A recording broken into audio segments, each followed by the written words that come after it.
Dr. Anthony Fauci is testifying on Capitol Hill as we speak. For the first time since retiring from public service, Fauci is appearing in front of the Select Subcommittee on the Coronavirus Pandemic, in which the subcommittee has prepared more than 200 pages of questions and approximately 100 exhibits. He will be participating in 2 7-hour closed-door sessions happening today and tomorrow. Now, as U.S. Right to Know's Emily Kopp pointed out on X, quote, Fauci faces questions today. Over the weekend, we revealed a meeting between Fauci and EcoHealth Alliance President Peter Daszak in 2017 that Fauci forgot about during his 2022 sworn deposition. We also revealed that the Wuhan Institute of Virology's bat lady, Shi Zhengli, apparently visited Fauci's NIAID in 2017, and she passed a security screening to do so, apparently, despite the fact that the PLA's work with the Wuhan Institute of Virology dates back to at least 2017. We will, of course, be monitoring all of the testimony and will report back on it here. Meanwhile, Tucker Carlson interviewed Dr. Brett Weinstein on what comes next after the COVID pandemic, specifically on what the World Health Organization has in mind. Let's watch. Of significance. If you own NBC News, it's enough. You would think, all right? You know, it's failing to update from the buy ink by the barrel totally aphorism. So what happened was, it turned out that a number of us were willing to make mistakes and correct them in real time, to talk about this in plain English with the public, to do so, you know, in Joe Rogan's man cave. And the fact is, people listened because, of course, this was on everybody's mind, and what they were supposed to do to protect, you know, they'd been terrified, and what to do to protect your family's health was a question that everybody wanted to know the answer to.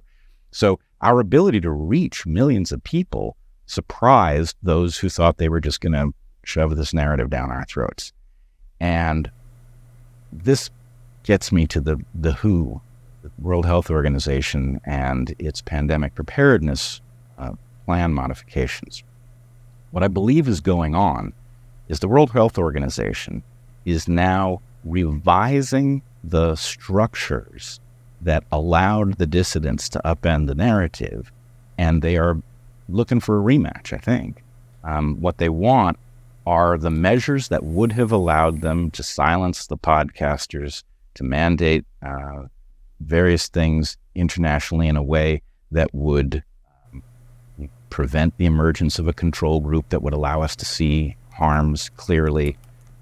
So that's the reason that I think people, as much as they want to move on from thinking about COVID, maybe stop thinking about COVID. Yeah, that is a concern. Obviously, we've seen how much of the conversation on COVID-related subjects in the American context, despite our ironclad First Amendment protections, was interrupted or attempted to be interrupted at times by government actors, including the CDC. And then, you know, we talk about this in other contexts, but outside the U.S., the protections for free speech are much less, even in like our European peer countries. Now, the WHO, in some ways, I pointed this out before, was less militant about some COVID interventions than actually our own American government. A lot of places in Europe, consistent with WHO recommendations, didn't do as much, you know, still encouraged vaccination, still encouraged masking and other things, but didn't strictly require it to the degree we went down that rabbit hole. But the speech protections are less robust. So I would share some of those concerns. What do you expect, if anything, to come out of these Fauci hearings? It seems already, Emily Kopp was reporting that there's some new information that is out that they're able to confront Fauci with about who knew what when, clearance levels and the like. What do you expect to come out of it? I would like him to be presented with questions about the reporting we saw in recent weeks that we've discussed on the show, showing that people involved in the approval process for the funding grants for gain-of-function research knew specifically that it was going to be outsourced to the Wuhan Institute of Virology, but knew enough in the grant proposal to mask that fact, you know, admitting that once we actually get approved, we can do it in China. But if we tell them that's what we're going to do, it's going to trigger all these security concerns. We have that in writing now. We see that in the document. So I'd like Fauci to answer whether he thinks that was appropriate, whether he was aware of that kind of thing going on. I have seen a little bit of titter about why is this a closed-door meeting. Fauci says that he is happy to answer any questions publicly or privately. And I do wonder how much post-hearing discourse we're going to have, where perhaps Fauci will be confronted with some of the revelations that came out in private and want to continue to discuss and defend the choices that were made publicly. I am also curious about whether or not this topic in particular has as much traction as it did once. There was a time where it really felt like there were COVID candidates that were popular in part because they were critics and had been longstanding critics of the way the pandemic was handled, specifically with respect to mandates, vaccine and mask mandates. Now it doesn't quite feel like that has as much energy in the space, despite RFK Jr. still doing relatively well in the polling and being the COVID candidate. How do you think it's going to play out, especially between Biden and Donald Trump? Sure. Thankfully, the mandate people kind of lost the argument. Frankly, I don't know if they'll concede they lost the argument, but it is true that they lost the Supreme Court case. They lost the Supreme Court argument, but people are not, mandates are really still only in place on a decreasing number of college campuses.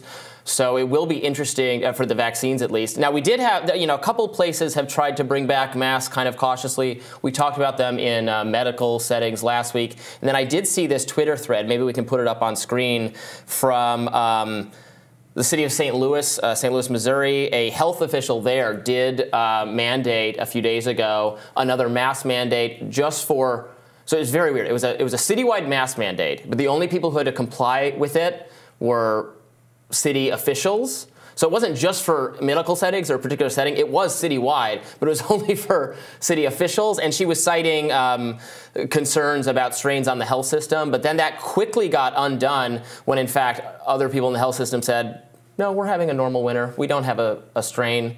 And if we did, would this really be even the right? Government employees are too many of them in my view, but a couple thousand of them in a large city, them walking around with masks, nobody else required to, doesn't really. Again, you know how I feel. It just should be voluntary. Take whatever precautions you want, especially if you actually are sick. Consider taking more serious precautions. But the idea that just randomly requiring a subset of the population that isn't more or less likely to be sick or more or less likely to be encountering sick people to wear masks didn't make a lot of sense. So, but the idea the fact that quickly got undone shows that there, I think, is very little appetite to have mandates anymore. So it'll be interesting how it plays out between the two. Obviously, DeSantis was the candidate on the Republican side most associated with opposition to mandates, much more so than Trump, right. Particularly on the vaccine. I mean, Trump always said that he supports the vaccine. He took the vaccine. He thinks you should take the vaccine too, but that it should be your choice. And he said that very clearly, that he didn't support mandating it for anyone. So I will be interested to see that. Obviously, Joe Biden very famously did move forward with a pretty broad vaccine mandate for many millions of employees. Yeah, and in fact, was championed for his response to the vaccine, to the pandemic rather, and that was, I think, a significant part of why he ultimately won in 2020, that he was seen as more able to shepherd the country through this crisis than Donald Trump was.